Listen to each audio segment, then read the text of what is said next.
Buenas, ¿qué tal? ¿Cómo andan? Bueno, soy Lautaro, de Proyecto Económicas, una agrupación de estudiantes de la Facu de Ciencias Económicas de la UBA. Acá abajo en la descripción del video, esto lo veo al principio para no olvidarme después, van a estar viendo todas nuestras redes. Dentro de nuestras redes, bueno, obviamente nos pueden conocer, pueden ver las actividades que estamos haciendo, todas las clases de apoyo, talleres que vamos a ir tratando a lo largo del cuatrimestre y a lo largo de todos los cuatrimestres. También pueden ver los distintos talleres, clases de apoyo que grabamos en años anteriores, talleres por ejemplo de Python, de R, de Stata o clases de apoyo también como análisis matemático, álgebra, etcétera. Bueno, hoy vamos a estar viendo un poco lo que es la introducción a las funciones en análisis matemático 1, algo esencial para después poder ir entendiendo bien lo que es el análisis de las funciones, los distintos tipos de función y bueno, más adelante cómo manejarnos con derivadas, con integrales, etcétera. Bueno, hoy vamos a empezar por una introducción muy simple. Vamos a partir por qué es una función. Acá justo lo tenemos escrito. Es un mecanismo que pone en relación a dos conjuntos. Una función es lo básico. Ahora bien, ¿qué dos conjuntos son los que pone en relación la función? Bueno, por una parte tenemos el conjunto de partida, al que vamos a llamar dominio, y por otra parte el conjunto de llegada, al que vamos a llamar codominio. O bueno, en este caso los podemos denominar como A y B. Pero lo importante es tener esa noción, que la función va a ser un mecanismo que va a poner en relación a estos dos conjuntos. Ahora vamos a ver bien cómo. A través de dos condiciones básicas de las funciones. ¿Cuáles son estas dos condiciones básicas? Por un lado tenemos la de existencia y por el otro la de unicidad. La condición de existencia nos va a estar diciendo que todos los elementos de una función deben estar relacionados. Ahora bien, ¿cómo conectamos esto con los conjuntos y con el mecanismo y etcétera?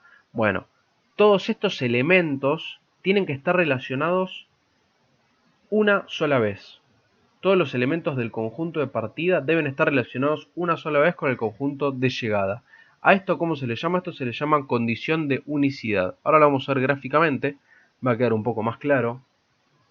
Acá tenemos por qué la de la izquierda dice que es función y por qué la de la derecha no. Condición de existencia cumplen ambas, porque todos los elementos del dominio, todo lo que es en este caso la función, la línea azul y la línea roja, todos los elementos del dominio están relacionados a su vez con uno del codominio. Ahora bien, en la condición de unicidad, los elementos del dominio, por ejemplo el punto, no sé, acá 5, está relacionado más de una vez con el codominio. Está relacionado en este punto rojo que vemos acá, en este otro punto rojo que vemos acá y en este otro punto rojo que vemos acá. Por esto, esta función no es tal, no es una función. Esto sí es función, esto es simplemente una línea sobre un gráfico. Bueno, ahora bien vamos a ver qué es el dominio, tanto que estamos diciendo que es uno de los dos conjuntos, y qué es la imagen o el codominio, como para ir metiéndonos un poco más en eso. Por una parte, el dominio va a ser el conjunto de todos los valores que puede tomar la variable x de una función, o la variable independiente, mejor dicho, porque podemos darle cualquier nombre. Esta variable independiente va a estar siempre sobre el eje de abscisas, o eje x, o el eje horizontal de nuestro gráfico cartesiano. Y a su vez la imagen va a ser el conjunto de todos los valores que va a tomar en este caso la variable y o variable dependiente, que es la que está sobre el eje y o el eje de ordenadas o el eje vertical de nuestro gráfico cartesiano, ¿no? Más vulgarmente podemos decir que bueno, el dominio es el ancho de la función y la imagen es su alto. Ahora vamos a ver con este ejemplito que queda bastante más simple. Esto es una función acotada entre menos 8 y 8. Sabemos qué función porque cumple condición de unicidad y existencia. Todos los elementos están relacionados, pero no más de una vez. El dominio, como acá vemos, es menos 8 a 8. Y bueno, justamente acá como tienen los corchetes es porque el menos 8 y el 8 están dentro de la función. Y la imagen, que dijimos más vulgarmente que es el alto, va de 0 a 8 en esta función, ¿no? Esto va de menos 8 a 8 el dominio y el alto va de 0 a 8. Esto no es un par ordenado, sino que es, por ejemplo, el punto 0, 8 es este, pero esto no es un par ordenado, esto sino nos está marcando el dominio y la imagen de la función, ¿no?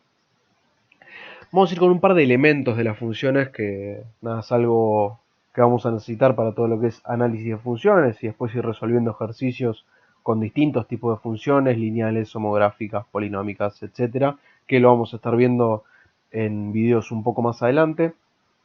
Vamos a arrancar con la ordenada al origen.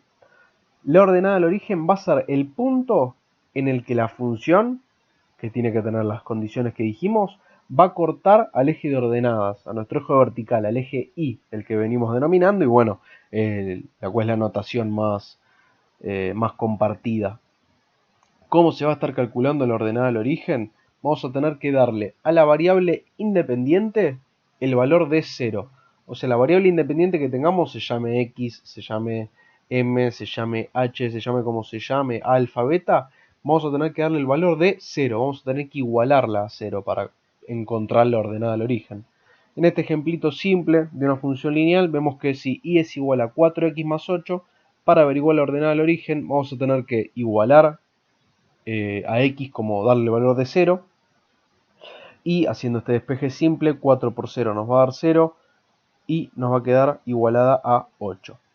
En el punto 8 de esta función vamos a tener ordenada al origen. Ahora lo vamos a ver gráficamente. Por otra parte tenemos las raíces, que son los puntos que también van a cortar a uno de los ejes, son los puntos de la función que van a cortar a uno de los ejes, pero en este caso al eje de abscisas, a nuestro eje horizontal o eje X. ¿Cómo se va a calcular?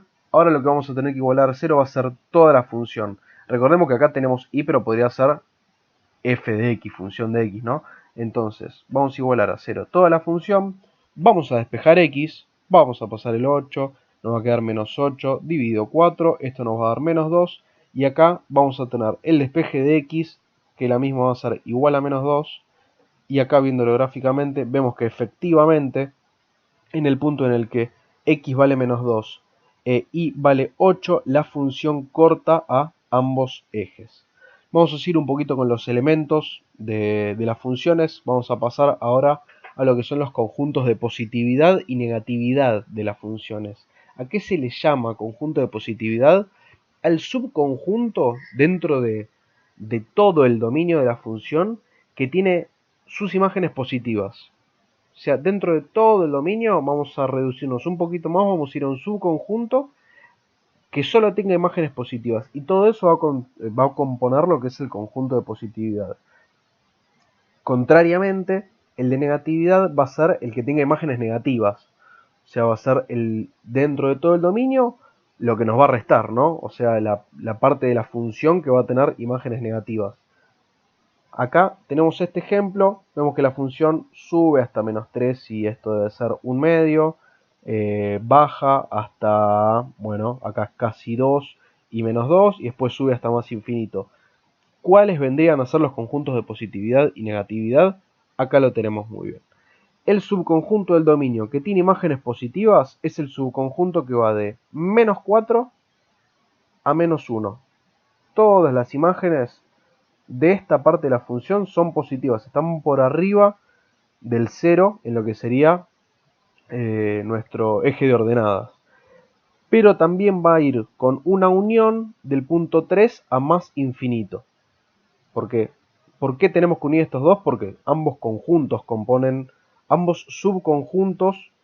componen el conjunto de positividad. No nos podemos quedar solo con uno, tenemos que enunciar ambos. Por otra parte tenemos el de negatividad, que como dijimos va a ser el resto de la función, va a ser lo que viene de menos infinito a menos 4 y de menos 1 a 3. Esto va con unión y tenemos que poner los paréntesis porque no es que incluye, por ejemplo, acá el 3 o acá el menos 4. Por eso ponemos los paréntesis.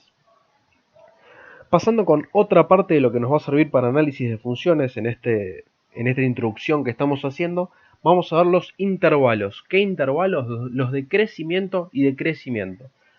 Para que sea más sencillo vamos a estar utilizando el mismo ejemplo. Pero antes, ¿qué son estos intervalos?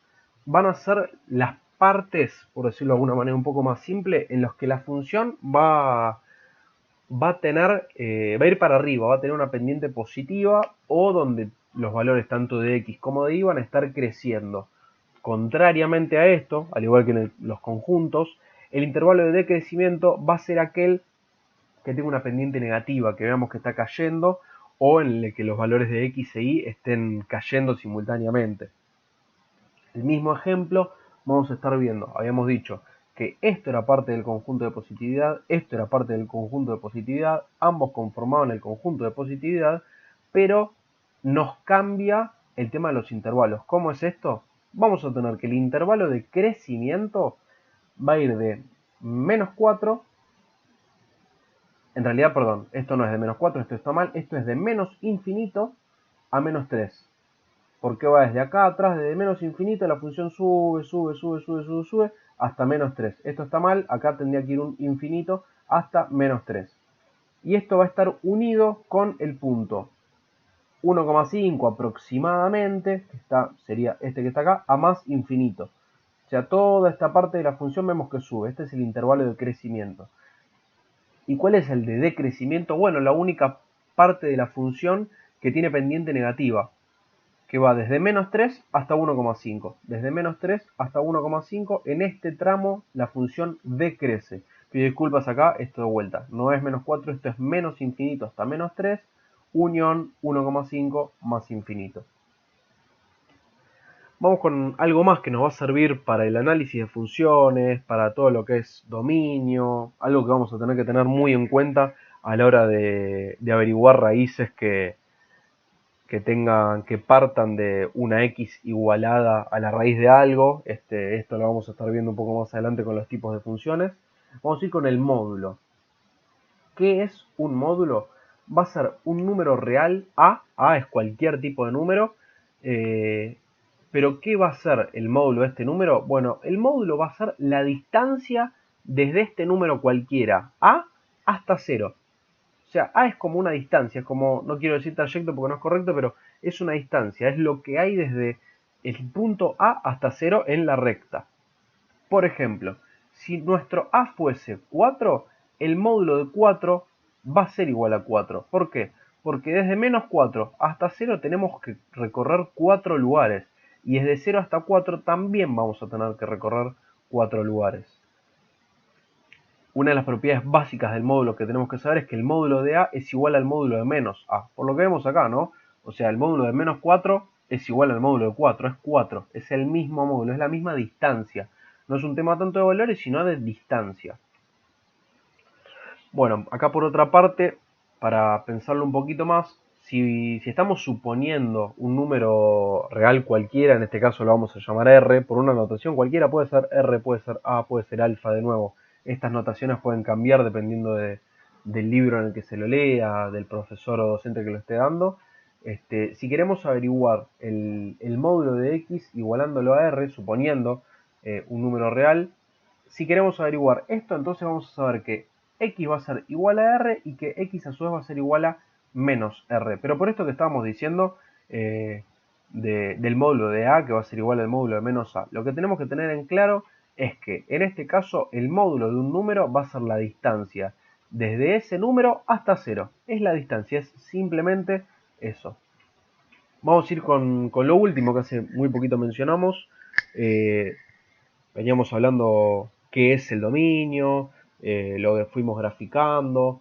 Ahora bien, en la resolución de las funciones, de todo lo que va a ser la práctica, de cómo resolver un ejercicio de función lineal, cómo resolver un ejercicio que tenga raíces en su función, cómo resolver un ejercicio, por ejemplo, una función homográfica, de una logarítmica.